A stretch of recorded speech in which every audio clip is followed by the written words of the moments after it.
Right ఈరోజు Jubilee Hills by ఎలక్షన్కి సంబంధించిన కంప్లీట్గా ఓటింగ్కి సంబంధించిన ఆల్రెడీ కౌంటింగ్ అయితే మొదలైంది. ఈరోజు 7 గంటల నుంచి ఉదయం 7 గంటల నుంచి కూడా కౌంటింగ్ అయితే మొదలవ్వడం జరిగింది. సో కంప్లీట్గా అటు ఓటింగ్లో చూసినట్టయితే కంప్లీట్గా ఇప్పటి వరకు అయితే అటు 1 నుంచి 8 రౌండ్ల వరకు అయితే ముగించినట్టుగా అయితే తెలుస్తుంది. కంప్లీట్గా ఇప్పుడు ప్రజెంట్ చూసుకున్నట్టయితే 8వ రౌండ్లో అయితే అటు అభ్యర్థులు అయితే ఉన్నారు. సో ఈ 8వ రౌండ్లో చూసుకున్నట్టయితే కంప్లీట్గా అటు నవీన్ యాదవ్ అటు కాంగ్రెస్ పార్టీ నుంచి నవీన్ యాదవ్ అభ్యర్థిని చూసుకున్నట్టయితే అటు 93,206 సీట్లతోని అంటే అంత ఓటింగ్తోనైతే తను టాప్ పొజిషన్లో ఉన్నాడు. అంతేకాకుండా అటు బీఆర్ఎస్కి చూసినట్టయితే 70,116 ఓట్లతోనైతే వాళ్ళు సెకండ్ అంజలో ఉన్నట్టుగా అయితే తెలుస్తుంది. అయితే బీజేపీ మాత్రం కేవలం 11,000 ఓట్లకు మాత్రమే పరిమితమైనట్టుగా అయితే తెలుస్తుంది. అటు ఆ బీజేపీకి కంప్లీట్గా అటు డిపాజిట్ సీట్లు కూడా రాకపోవడం అనేది కూడా చాలా గమనార్హం అని చెప్పుకోవచ్చు. ఎందుకంటే అటు ప్రచారాల విషయానికి వస్తే చాలా భారీ ఎత్తున తిరగడం జరిగింది. అటు బీఆర్ఎస్ కానీ అదేవిధంగా బీజేపీ కానీ అదేవిధంగా కాంగ్రెస్ ప్రభుత్వం కానీ ఈ 3 పార్టీలు కూడా కీలకంగా ఉన్న పార్టీలు కాబట్టి అటు జూబ్లీహిల్స్ ఎలక్షన్స్లో అయితే చాలా వరకు అటు మేము నెగ్గుతామని చెప్పి కూడా చాలామంది అయితే చెప్పడం జరిగింది. కానీ ఎటు చూసినా కూడా అటు ప్రజెంట్ చూసుకున్నట్టయితే అటు 93,000 ఓట్ల మెజారిటీలో అయితే కంప్లీట్గా నవీన్ యాదవ్ అయితే ముందంజలో ఉన్నారు. కాబట్టి ఖచ్చితంగా జూబ్లీహిల్స్కి సంబంధించిన ప్రజల ఆశీస్సులు అందరివి కూడా కంప్లీట్గా నవీన్ యాదవ్ పైనే ఉన్నాయని చెప్పి కూడా ఆల్రెడీ కాంగ్రెస్ వర్గానికి సంబంధించిన అందరూ నాయకులు కానివ్వండి అదేవిధంగా కార్యకర్తలు కానివ్వండి అందరూ కూడా అదే చెప్తున్నారు.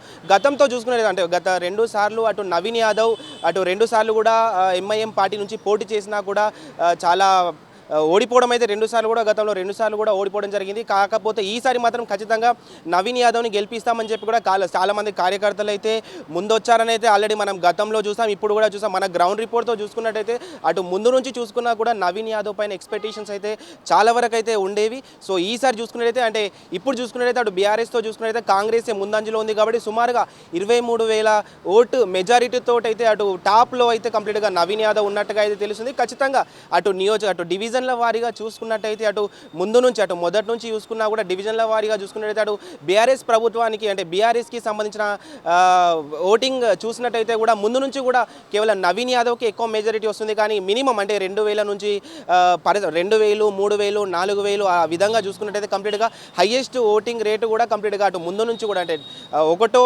కౌంట్ దగ్గర నుంచి కూడా కంప్లీట్గా కాంగ్రెస్కే ఉండే. కానీ అటు బీఆర్ఎస్ ఎక్స్పెక్టేషన్స్ అయితే కంప్లీట్గా వాళ్ళు అనుకున్న ఎక్స్పెక్టేషన్స్కి అయితే వాళ్ళు రీచ్ అవ్వలేదని చెప్పొచ్చు. ఖచ్చితంగా ఈసారి జూబ్లీహిల్స్లో కంప్లీట్గా గెలుపు ఖచ్చితంగా నవీన్ యాదవ్ని అయితే మనకు క్లియర్గా తెలిసింది. ఆల్రెడీ తనకు సంబంధించి అటు నవీన్ యాదవ్కి కూడా చాలామంది అటు సోషల్ మీడియా ప్లాట్ఫామ్ ద్వారా అయితే శుభాకాంక్షలు అయితే తెలియజేస్తున్నారు. అటు ఇన్నేళ్ళ నీ కష్టం అయితే ఫలించిందన్న అని చెప్పి కూడా చాలామంది ట్విట్టర్ వేదికగా అదేవిధంగా సోషల్ మీడియా వేదికగా కూడా తనకు వాళ్ళ శుభాకాంక్షలు అయితే తెలియజేస్తున్నట్టుగా అయితే తెలుస్తుంది.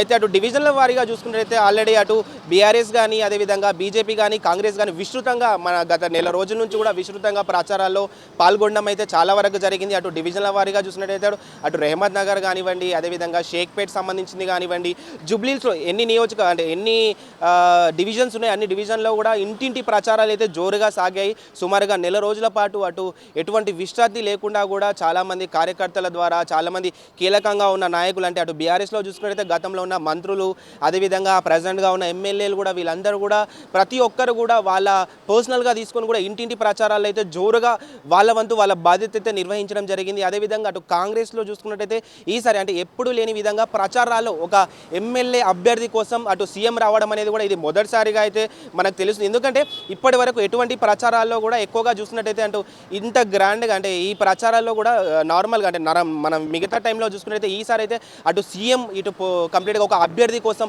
ఒక సీదా సాదా నార్మల్ అయిన ఒక వ్యక్తి కోసం తను ముందుగా ఉండి తనే ప్రచారంలో పాల్గొని అటు రోడ్ షోలో పాల్గొని తన వంతు తను కూడా తన పనితనం కూడా చూపించడం అనేది కూడా చాలా ఇది ప్రత్యేకత అని చెప్పుకోవచ్చు. ఎందుకంటే అటు నవీన్ యాదవ్కి అయితే ముందు నుంచి కూడా అటు క్యాబినెట్లో ఉన్న మంత్రులు కానివ్వండి అదేవిధంగా సీఎం స్థాయిలో ఉన్న వ్యక్తి కూడా తనకు మద్దతు చాలా వరకు ఇచ్చిన కారణంగానే తను నవీన్ యాదవ్ గెలుస్తున్నట్టుగా అయితే చాలామంది అటు కార్యకర్తలు అయితే చాలామంది చెప్పడం అయితే జరిగింది. అయితే మొదటి నుంచి చూసినా కూడా అటు నవీన్ యాదవ్ అయితే చేసిన కార్యకలాపాలు కానివ్వండి అటు ఆర్డినరీ పర్సన్స్ దగ్గర నుంచి హై అండ్ పర్సన్ దగ్గర నుంచి కానివ్వండి తను ఇచ్చే మర్యాద కానివ్వండి ఏదైనా కూడా ప్రజలకు అందుబాటులో ఉండే వ్యక్తి నవీన్ యాదవ్. గతంలో చూసుకున్నట్టయితే నాకు ఏ ప్రాబ్లం వచ్చిందని చెప్పి తన ఇంటి దగ్గరికి వెళ్ళినా కూడా మాకు తన సహాయం చేసే వ్యక్తే కానీ ఎక్కడ రౌడిజం లాంటివి ఎలాంటి గుండాయిజం లాంటివి చేయని మనిషి అని చెప్పి కూడా అటు కంప్లీట్గా అక్కడ ఉన్న కార్యకర్తలే చెప్తున్నారు. అయితే ఆల్రెడీ గత కొద్ది రోజుల నుంచి కూడా చాలా వరకు నెగిటివిటీ నవీన్ యాదవ్ పైన వచ్చినా కూడా అంటే కంప్లీట్గా అటు శ్రీశైలం యాదవ్ ఒక లీడర్ రౌడీ అని చెప్పి నవీన్ యాదవ్ రౌడీకి ఎలా ఓట్లు వేస్తాం, అసలు రౌడీకి ఎందుకు